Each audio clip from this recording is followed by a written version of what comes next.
The year was 451, and across the rolling plains of northeastern Gaul, the fate of Western civilization hung by a thread. Two massive armies faced each other in what would become the most decisive battle of the 5th century, a clash so brutal and significant that it would echo through the ages as the moment when Rome made its final stand against the forces of chaos. This is the story of the Battle of the Catalaunian Plains, where an empire on the brink of collapse found the strength for one last victory, and where the most feared warlord in the world would finally meet his match. On one side stood Attila the Hun, the scourge of God, whose very name struck terror into the hearts of emperors and peasants alike. His vast army stretched across the horizon like a dark tide, comprising not only his fearsome Hun warriors, but Germanic tribes, Ostrogoths, Gepids, and countless others who had bent the knee to his overwhelming power. For decades, this man had carved a path of destruction from the steppes of Asia to the gates of Constantinople, demanding tribute from the mightiest empires and reducing proud cities to ash and memory. On the other side stood a most unlikely coalition. Roman legions marched alongside their former enemies, the Visigoths, Franks, and Burgundians. Leading this desperate alliance was Flavius Aetius, universally acclaimed as the last of the Romans, a man whose very existence embodied the complex nature of a dying empire. Born of mixed barbarian and Roman heritage, Aetius had spent his youth as a hostage among both Visigoths and Huns, learning their ways, their strengths, and most importantly, their weaknesses. Now, in the twilight of Roman power, he would use that knowledge in a gamble that would determine whether European civilization would survive or fall beneath the hooves of Hun cavalry. The road to this confrontation began not with grand strategy or imperial ambition, but with a desperate plea from a woman scorned. Justa Grata Honoria, sister to Emperor Valentinian III, had found herself trapped in a political marriage she despised. In her desperation, she committed an act that would reshape the fate of Europe. She sent her ring and a letter to Attila himself, begging for his intervention. Whether she truly intended to propose marriage or merely sought his aid in escaping her circumstances, history will never know. But Attila, ever the opportunist, saw something far greater in her message. The Hun king declared that he would accept Honoria as his bride, but not without a dowry befitting his station. That dowry, he announced, would be nothing less than half of the Western Roman Empire itself. When Valentinian naturally refused this outrageous demand, Attila had his pretext for war. The scourge of God would march west, not merely for plunder or tribute, but for conquest on a scale that would dwarf all his previous campaigns. By 451, Attila had assembled the largest army of his career. Contemporary sources speak of hundreds of thousands of warriors, though modern historians place the number closer to 100,000, still a massive force by the standards of the age. These were not merely Hun horse archers, fearsome though they were. Attila's genius lay in his ability to unite the fractured barbarian world under his banner. Ostrogothic heavy cavalry rode alongside swift Hun mounted archers. Germanic infantry marched with warriors from a dozen different tribes, each bringing their own weapons, tactics, and burning desire for Roman wealth. The invasion began in earnest as three massive columns of this multi-ethnic army rolled through Belgic Gaul like an unstoppable tide. Cities that had stood for centuries were reduced to smoking ruins. Refugees fled southward with tales of horror that grew more terrifying with each telling. The rich province of Aquitaine, nominally Roman but increasingly dominated by barbarian settlements, lay defenseless before this approaching storm. If Attila could overrun Gaul, all of Western Europe would be ripe for conquest. News of the invasion reached Aetius in Italy, and the last of the Romans knew that this was the moment of truth. For 20 years, he had wielded unprecedented power as the de facto ruler of the Western Empire. Serving 3 consulships and holding the rare title of patrician, he had fought continuously and successfully against rebels and hostile tribes, earning a reputation as both a brilliant general and a shrewd politician. But never had he faced a threat like this. Aetius moved with characteristic speed, gathering what forces he could, and marching rapidly from Italy into Gaul. But as he surveyed his available troops, the magnitude of his challenge became clear. His Roman legions, while disciplined and experienced, were few in number. The empire that had once fielded armies in the hundreds of thousands could now barely scrape together a fraction of that strength. If he was to have any hope of stopping Attila, he would need allies. Not just any allies, but the very barbarian kingdoms that had been Rome's enemies for generations. The most crucial of these potential allies were the Visigoths, under their king Theodoric I. The Visigothic kingdom in southwestern Gaul had been established in 418 as part of a complex arrangement with Rome, serving as a buffer between Roman territories and other barbarian groups, for influence. Now, Aetius would have decades. Romans and Visigoths had been frequent adversaries, fighting over territory, tribute, and political. Their survival depended on putting aside old grievances and facing to convince Theodoric that a common enemy. When Aetius first approached the Visigothic court, he met with skepticism and suspicion. Theodoric had learned how few troops the Roman general commanded, and initially decided it would be wiser to wait and oppose the Huns in his own lands, rather than risk his army in a joint campaign. The Visigothic king was no fool. He understood that this might well be a trap, a way for Rome to use Visigothic blood to solve a Roman problem. But Aetius had an ace up his sleeve in the form of Aetius, the former Praetorian prefect of Gaul. Aetius possessed something that even the last of the Romans lacked: the personal relationships and diplomatic skills needed to navigate the complex world of barbarian politics. Through patient negotiation and careful persuasion, Aetius managed what seemed impossible.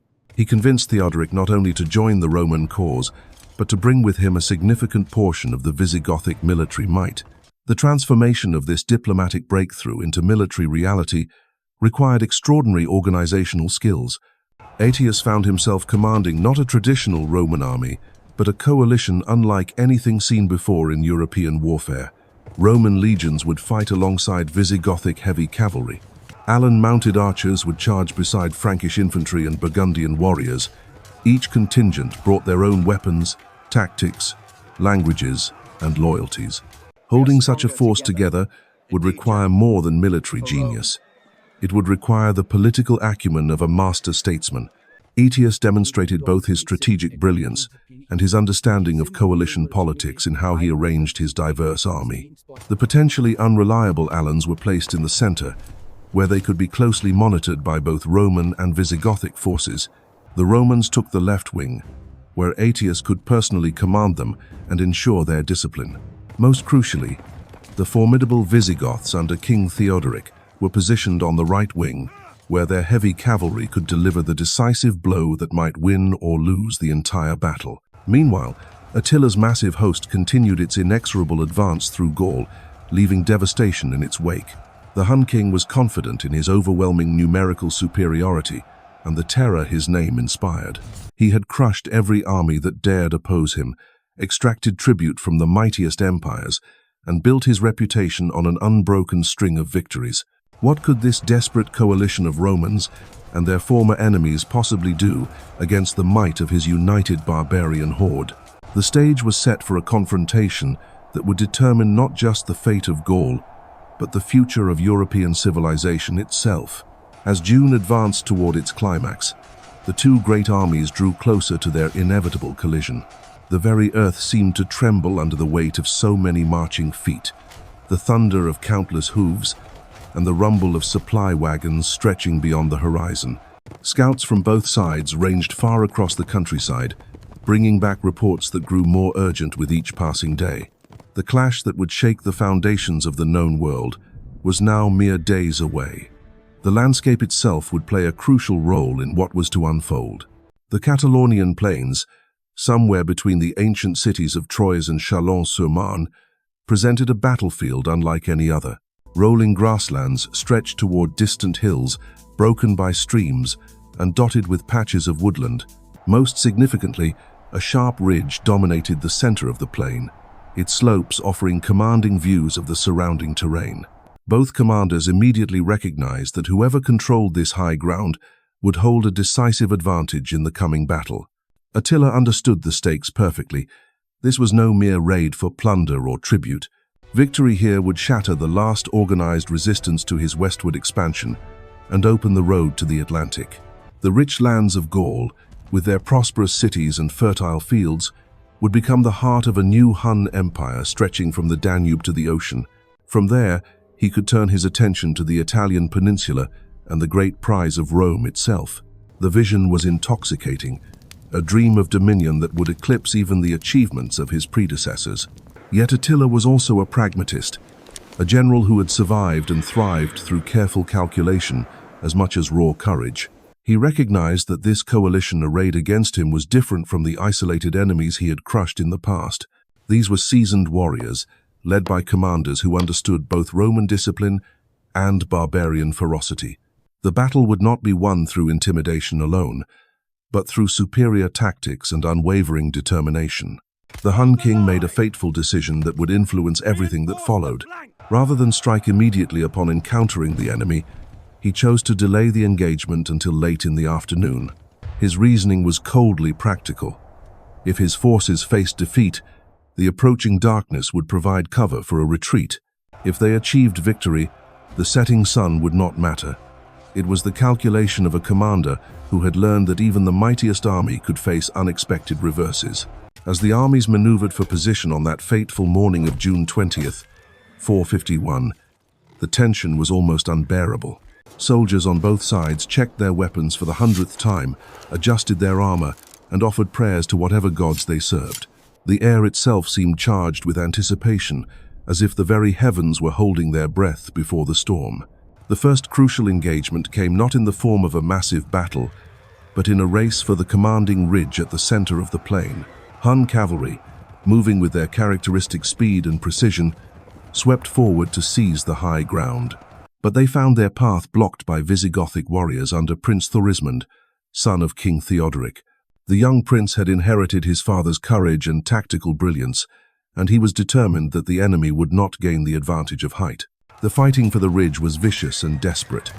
Hun horse archers peppered the advancing Visigoths with clouds of arrows, while Germanic warriors responded with volleys of javelins and the thunder of charging cavalry. The slope became slippery with blood as men fell on both sides, their bodies tumbling down the incline in the chaos of close combat.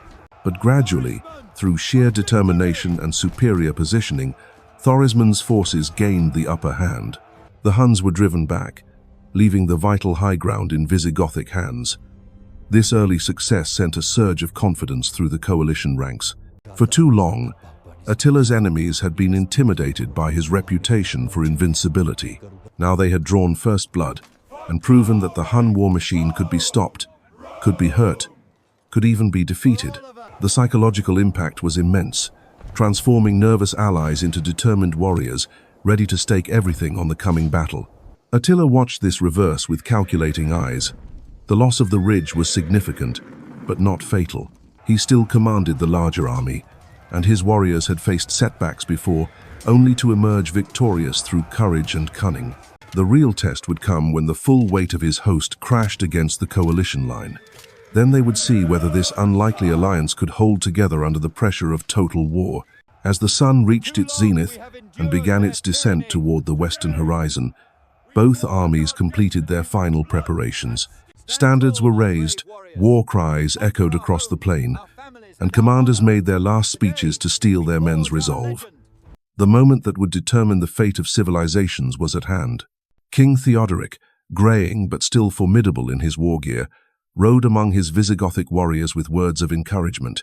These men had followed him through countless battles, had carved out a kingdom from the chaos of a collapsing empire, and had stood firm against every enemy that dared challenge their strength. Now they faced their greatest test, but they would meet it as they had always done, with courage, honor, and absolute loyalty to their king. Aetius, meanwhile, moved through the ranks of his diverse coalition with the practiced eye of a veteran commander. He spoke to Roman legionaries in Latin, addressed Frankish chiefs in their Germanic tongue, and used interpreters to communicate with Alan horsemen and Burgundian infantry. Each group brought their own strengths to the alliance, but binding them together into an effective fighting force required all of his political and military skill. The afternoon shadows were growing longer when Attila finally gave the signal his army had been waiting for. War horns sounded across the plain, their haunting notes carried on the wind like the voices of ancient spirits calling warriors to battle. The great host began to move forward, a tide of steel and flesh that seemed capable of sweeping away anything in its path. At the center of this massive formation rode Attila himself, the scourge of God, surrounded by his personal bodyguard of elite Hun warriors. His presence alone was worth thousands of ordinary soldiers, for his men believed he was blessed by the sky god of the steppes, destined to conquer the world and rule over all nations. His banner, decorated with the symbols of his victories, flew proudly above the advancing ranks. The coalition forces stood their ground with grim determination. They could see the enemy approaching like a storm cloud, could hear the thunder of hooves and the clash of weapons growing ever louder. Some men muttered prayers, others gripped their spears with white knuckles, but none broke ranks. They had come too far and sacrificed too much to falter now. The collision, when it came, was like the meeting of two natural forces, earthquake and avalanche crashing together with earth-shattering violence. The sound could be heard for miles around, a continuous roar of metal on metal, the screams of wounded horses, and the battle cries of warriors locked in mortal combat. Dust rose in choking clouds, obscuring vision and making it impossible to tell friend from enemy in the swirling melee. In the center of the line, where Aetius had positioned the Allan cavalry, the fighting reached a fever pitch of desperation. These mounted warriors, caught between the advancing Hun horde and the expectant eyes of their Roman and Visigothic allies, found themselves facing the ultimate test of loyalty.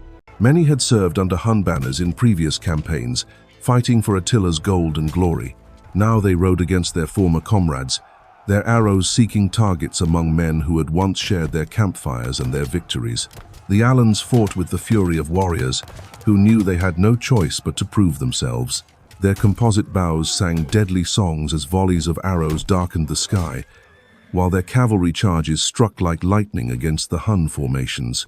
Yet for all their skill and courage, they were slowly being pushed back by the sheer weight of numbers pressing against them.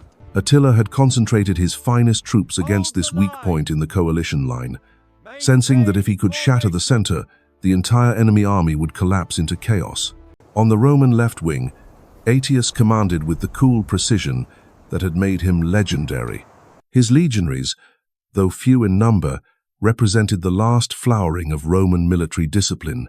These were not the raw recruits or barbarian foederati that increasingly filled imperial ranks, but professional soldiers who had learned their craft in decades of frontier warfare. They stood in perfect formation, shields locked together in the ancient testudo, their pila ready to launch at any enemy foolish enough to come within range. When the Hun cavalry struck their line, it was like waves crashing against an unbreakable shore. The Romans absorbed charge after charge, their shields deflecting arrows and their swords finding gaps in enemy armor. Aetius rode behind the front ranks, his voice cutting through the din of battle as he directed reinforcements to threatened sections and coordinated with his allied commanders. This was his masterpiece, 20 years of military experience distilled into a single afternoon of controlled violence. But it was on the right wing that the battle's fate truly hung in the balance.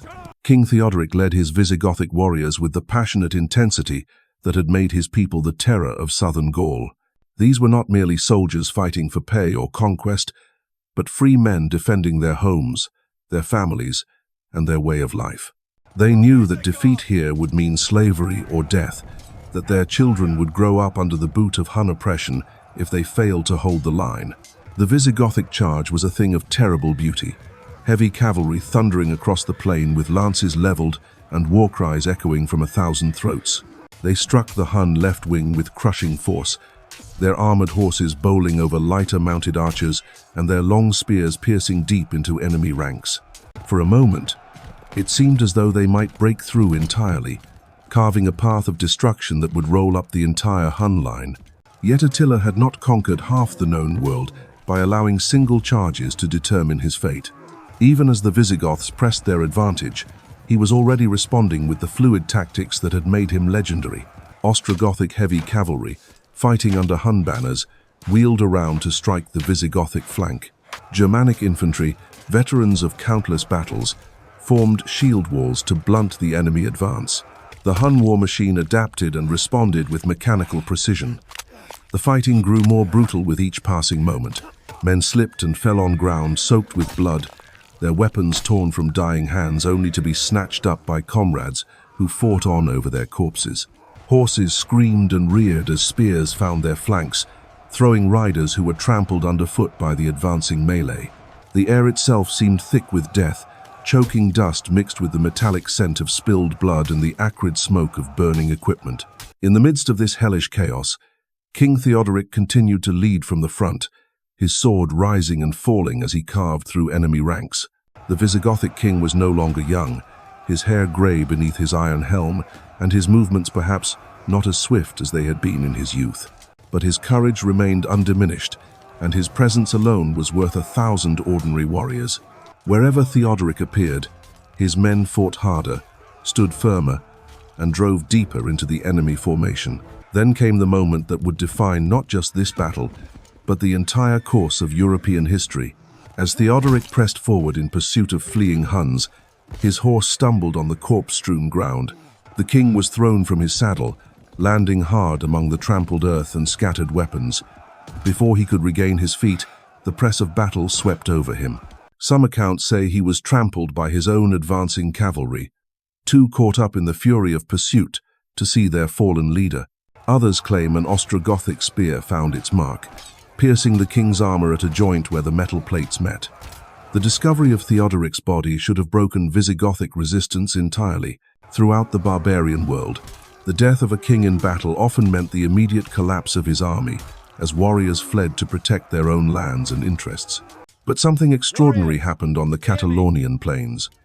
Instead of fleeing, the Visigoths fought with renewed fury, their grief transforming into a berserker rage that swept away everything in its path. Prince Thorismund, having learned of his father's death, assumed command with the natural authority of royal blood.